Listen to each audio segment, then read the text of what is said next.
I was watching something from, I think it's a Chinese channel, and I saw them do like a brain surgery. So I asked my husband, I said, do you think they can do a brain surgery and give my baby a new brain? Because if she has a new brain, then she'll be fine, you know. And he said,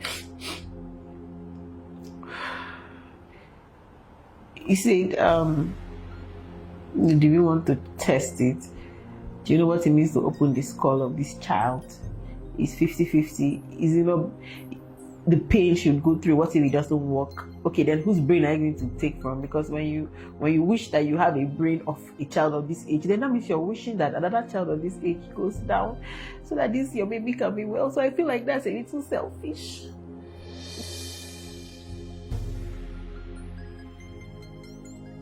Hi everyone. So today I was just led, and I felt like it is time we come up on social media, which happens to be like our office where we work, to talk about something very important in our lives. Over the years, I mean, for the past 3, 4, 5, 6 years, we've had a lot of people trolling, you know, my wife and I, that we have not been posting our only daughter online, posting our only daughter, our child, our first child. And so,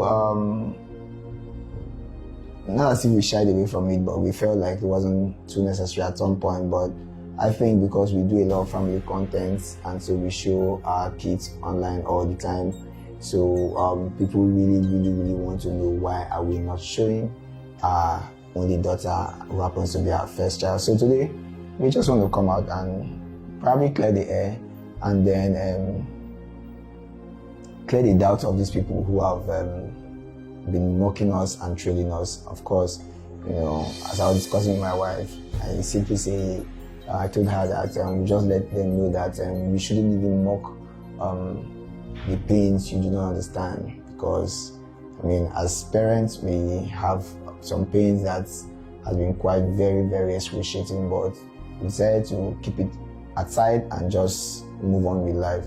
So I'm going to tell you about our only daughter and why we have not been posting her. Should I go ahead? Yeah, please. All right. So of course in 2015 was when we got married, and in 2016 my wife delivered of our baby girl.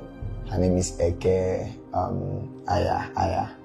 All right, so the 19th of October. 19th of October 2016. Yeah. So now that night was one of the most horrible nights in our life, like very horrible night. I think on the 16th, on the 7th, 18 was when you started, the labor started. Yeah, on the 18th. It was a day before. It was like the early hours of the day.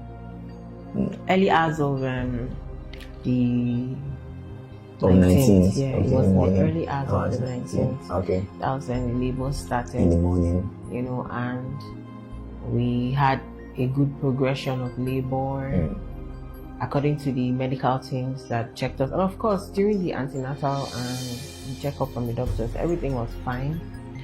Even the placenta position, the water in the, you know, everything was fine basically up until the time for delivery, you know. And I think at some point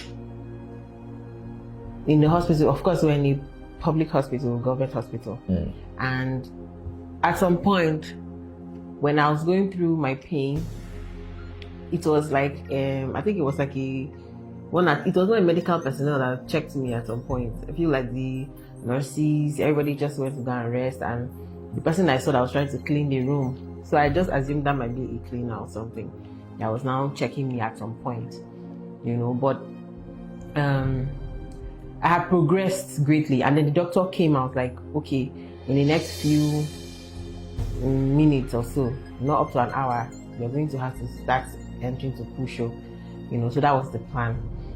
And by the time it was time to push, we had some issues, and the baby's head will be coming out, and somehow it will slide back in. I don't know. The nurses were like shouting, and at some point they're not like that. I should not allow the baby. They were acting as if maybe I was the one that was sucking the baby back inside of my body, and or pushing the baby back. But the baby's head would crown. They'd be like push, that kind of thing. But at the end of the day, the baby came out. Baby was stressed, and baby was not crying or breathing. Not crying. Let's say not crying. I think from that point, let me share my experience. I at least I saw some things happening inside there. Okay. So I don't know when they called you. Okay. But from my own point of view, the inside of the place, baby came out. They now, you know how they try to tap the baby. They now said, okay, oxygen, bring the oxygen, just casually, So you think that, okay, there's oxygen in the room. So they brought one container. So they carried that container and press straight to the baby's nose, poke up, and they're like, it's empty. They said this thing is empty. There's no oxygen here. Can you go bring oxygen? So that's where the whole drama started. So, baby was brought out, with an oxygen mask, with a cylinder, and of course, the cylinder was not producing oxygen, but rather, some sort of water. So I had to unmask the baby and took my daughter into the car. Now the ambulance they brought, I think there was no fuel as at the time too.